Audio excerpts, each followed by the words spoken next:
Hello. Hi. All right. Wow, this many people showed up. That's amazing.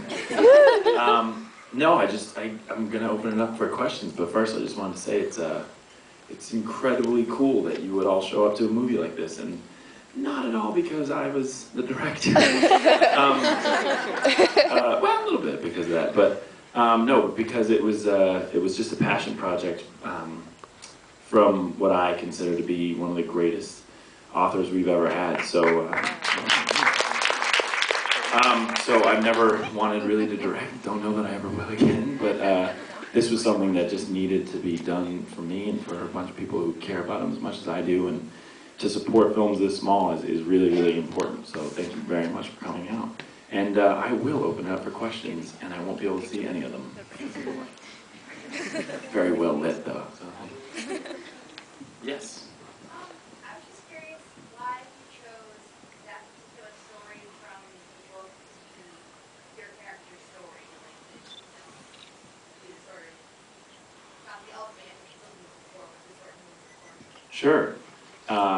I hope you have 2 hours, because this one's a couple things. One, I wasn't supposed to be in the movie, believe it or not. I was going to be the director who sold out all those actors and just watch them have fun with all that stuff, and then if it failed, they'd be like, oh, it's your fault. But what happened was we had a scheduling conflict, unfortunately, just before we wrapped, so it was about 2 weeks before we did that role, and the only thing on my resume that outdid any other actor was that I had read the book 100 times, and so they were like, get in there. But as far as having that character in the movie, I think that there's a couple reasons for it. One is that I believe, my theory is that he is the only guy in the movie that is actually genuinely hideous. I think that the reason for that is that all these guys are hiding behind insecurities and vulnerabilities but don't really know it, and they sort of unravel themselves to be just insecure people, which we all are in one way or another. And the character at the end actually chooses to systematically and purposefully deny all the things that he's done and manipulate her in a way. So that's why he was the last one. And then as far as why he was connected to her, it's kind of evident in the book that he's definitely, or she's definitely having the character's definitely having a dialogue with someone that he somehow knows, and whether or not he's just, that was our big cinematic liberty that we took, is that she had been in a relationship with him before. Yes? Me? Yeah. Oh, okay. 2 questions. All right. How are you so adorable? Wow. I told you, I know. I hope you have 2 hours. It's a really long process. Thank you for asking. My name's Emily, by the way. Hi, how are you? And what was the hardest part about directing this movie? The hardest part about directing this movie, other than everything, was actually, it was this incredible experience, and I'm dead serious when I say this, that I directed out of sheer ignorance. I had never directed anything in my life, so I had raised the money, luckily through a friend who was not only willing to do it, but courageous enough to do it, to put his money into this, and that was huge. But then on top of that, I was that kid who was just really, really excited to be a part of this and get everybody into it, so there were a lot of days where I was half directing, and then the rest of the crew was helping me direct, because I was like, wide shot, amazing, we got it.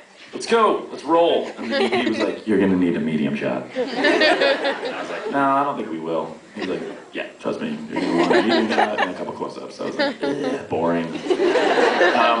So that's basically how directing went for me. But no, it was really, really exciting, and it's one of those things that when I finished, I had nothing to compare it to, so I thought it went really, really well. And then the producers point out all the things that could have and maybe did go wrong that you didn't know about, and so directing again and coming back to the starting line will be a tough sell for me once you've seen the minds set out in front of you.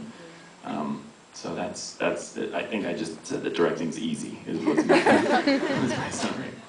Yeah. Hi, I'm Katie. I'm a film student at NYU, and they're having us take acting classes, so as directors, it's easier for us to communicate to the actors. And for you on this film, as a director, was it easier for you to communicate with your actors because of your acting background and all that jazz? I think so, yeah. I think that's an amazing idea. I would highly recommend anybody who wants to be a director to take acting classes, if for no other reason, to understand what divas we are.